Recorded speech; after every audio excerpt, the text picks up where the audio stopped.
Hello guys, today I'll be showing you guys how to check your battery health in your laptop. So I'll go to my task menu, now click on shutdown, then I'll allow my PC to turn off so that I can turn it on.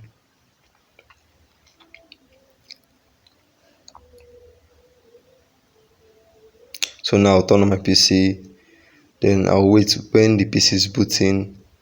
I'll press F2 and hold on to it until it takes us to this page.